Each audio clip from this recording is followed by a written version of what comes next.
میرے لفظوں کے دریا میں سنبھل کر تم سفر کرنا، سفینے اس میں جو اترے وہ ساحل کو نہ پائے۔ میری بات توجہ سننی پڑے گی، بہت توجہ سننی پڑے گی۔ تم بات کو غلط مطلب نکالو گے اپنی ذہن سے، تو میرے ذہن میں جو مطلب ہے اس پہ غور نہیں کرو گے۔ یہ بڑی مصیبت ہے زمانے میں۔ بجائے جو میں چاہتا ہوں اس طرف توجہ کرنے کے، اپنے دماغ میں جو کچھ لیے بیٹھے ہو اس کو غلط رخ پر لے جاؤ گے۔ سنو غور سے۔ بات کو سمجھنے کے لیے سب سے پہلے آدمی اپنے ذہن کو اور اپنے برتن کو اعتراض اور تردد اور اشکال سے خالی کرے، اس لیے کہ اگر کسی بات کو بھی مفہوم مخالف اور کسی بات کو بھی کسی دوسرے عمل کی تردید یا اس کی تنقیص یا اس کی افادیت کو کم سمجھنے کے سوء ظن کے ساتھ سنا گیا، نفع کی باتوں سے نقصان ہونا یقینی ہے۔ اس لیے سب سے پہلے ہم اس کی نیت کریں، پوری بات سنیں گے، آگے پوری بات نقل کریں گے۔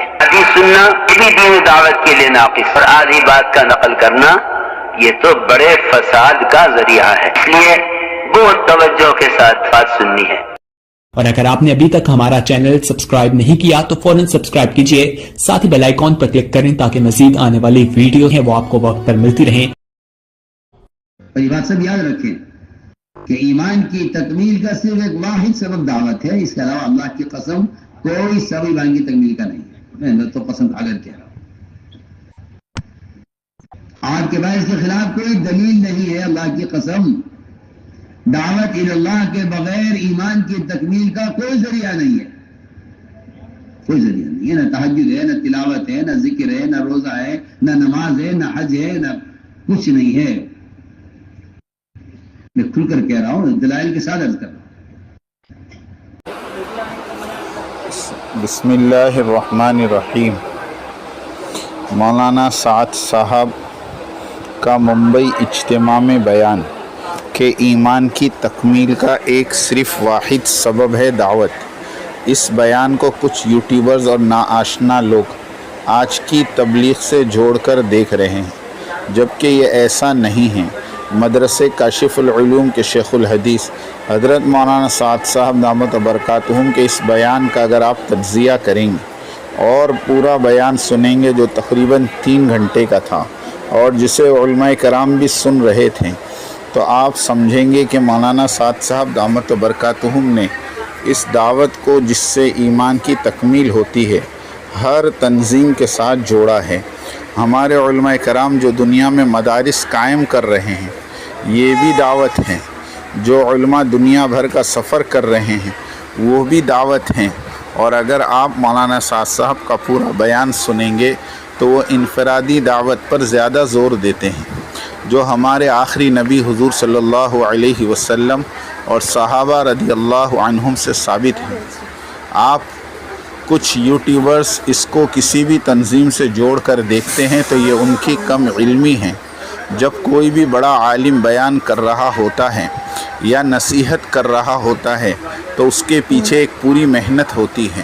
اور دوسری بات، ہر تنظیم کا سربراہ اپنی تنظیم کو آگے بڑھانے کے لیے اپنی تنظیم کی ہر سرگرمی کو قرآن اور حدیث سے ثابت کرنے کی کوشش کرتا ہے تاکہ عوام جڑی رہے اور کہیں ادھر ادھر نہ ہو جائے۔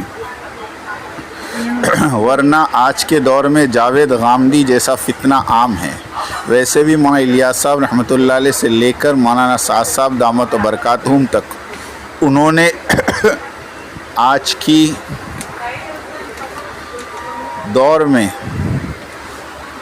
آج کی تبلیغ کو کبھی تنظیم مانا ہی نہیں، اور یہ تمام حضرات اسے انبیاء کا کام مانتے آ رہے ہیں۔ مفتی سعید صاحب نے بھی ایک بار بیان میں کہا تھا کہ یہ جو آج تبلیغ کا کام ہو رہا ہے یہ انبیاء والا کام ہے۔ یہ مسائل حلال اور حرام کے نہیں ہیں کہ ایسی باتوں کو یوٹیوب پر ڈال کر ایک نیا فتنہ کھڑا کیا جائے۔ اور تبلیغ کے علماء جو اجتماع میں بیان کرتے ہیں، کیا اس سے لوگ اللہ کی طرف نہیں جڑتے؟ اگر آپ تحقیق کریں گے تو ہر عالم حق کے بیان سے فائدہ ہوتا ہے۔ آج تک کسی نے یہ ثابت نہیں کیا کہ تبلیغ کے علماء کے بیان سن کر اجتماع میں لاکھوں لوگ گمراہ ہو گئے۔ اور رہی بات گمراہ ہونے کی، تو بہت سے ایسی مثالیں ہیں کہ بڑے بڑے اللہ والوں کے گھر سے دہریے نکلے ہیں۔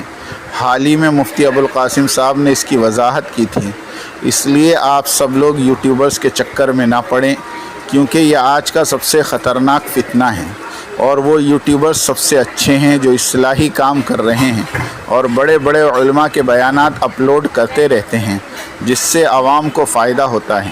آپ کا بھائی کاشف عبداللہ۔